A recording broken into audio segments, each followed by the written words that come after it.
just put one hand in your pocket, man. Whatever. 1, 2, 3. One more. 1, 2, 3. All right. You know, some of the things that people are going to talk about with this award I wish never happened.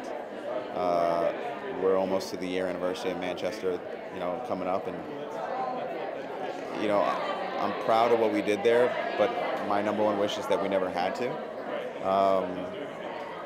But you know, my life is pretty surreal. I'm 36 years old. I guarantee I wouldn't trade my life with anyone in the world, and I firmly believe the only way that gets to continue is if, you know, you get blessings, you got to give them.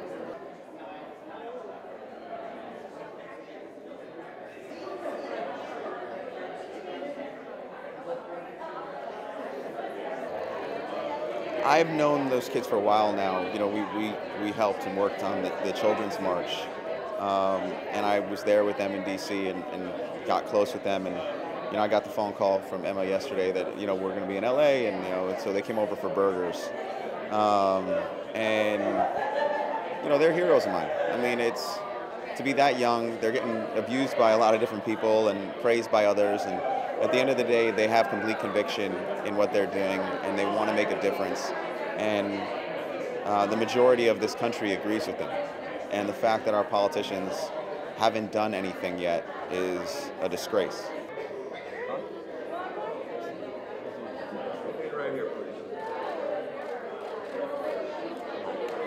Well, I'm passionate about music, you know. Really, the one, you know, I couldn't have done one movie without the other one, and really that's because I spent a lot of my time growing up in Tower Records. I loved it growing up. It was my place. It was my cheers. It was my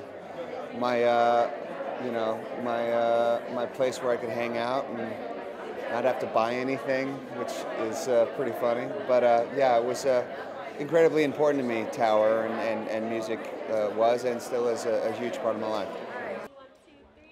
One more. 1, 2. Ah, there we go. Right here, real quick. 1, 2. Thanks, guys.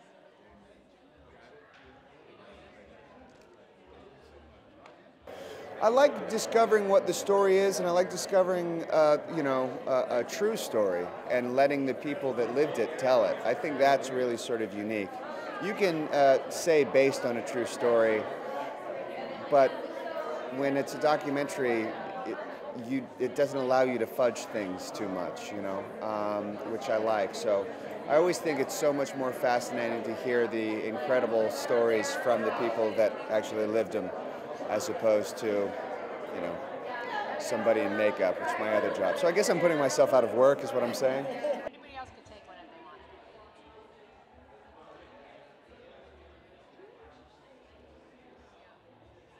Got it. I had been very, very thankful and very grateful to David Bowie, and I had written this special song, and he passed away almost right after, about 2 weeks before our release date, and in my heart I felt that it would come off as if I was trying to capitalize on his passing, and I just am not who I am. And then Prince and I used to be really good friends, and every time we would get together, he'd always give me this advice. He couldn't help himself. So I finally decided to write a song to make fun of our relationship and called it Prince Said It. And I was playing all this jazz guitar like he told me to do. And I was and the chorus would be pop, the band would stop, and I'd go, Prince Said It. And then start to play more jazz. And then of course, Prince passed away, and I have to refocus on what the album would be about. It wouldn't necessarily be about people and artists that I know. It may be about the effect that they had on the world. Right here. Perfect. And then right here, ready? 1, 2, 3. One more. 1, 2, 3. Thank you. It's, you know, I always say silent, well, not I always say, an old phrase that's part of the LGBT community and many marginalized communities is silence equals death. And it's not, being silent and hiding your truth can not only harm you emotionally and physically, but it also is harming generations to come. So when artists like Janelle come out as pansexual, and artists like Halsey, she lives her truth, in her songs using male and female pronouns.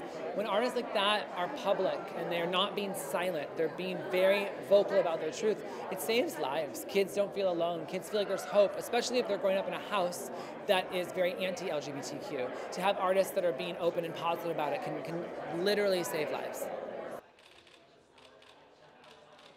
Little animation there like you just did. There you go. There you go. Thank you. The biggest block for queer artists right now is just toxic masculinity.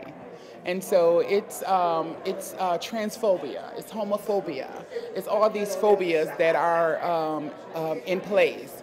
And good music is good music. So I believe once we move this barrier of trying to see what a person's gender is or preference is, we can get to some real creative music and some good collaborations that will probably blow people's minds.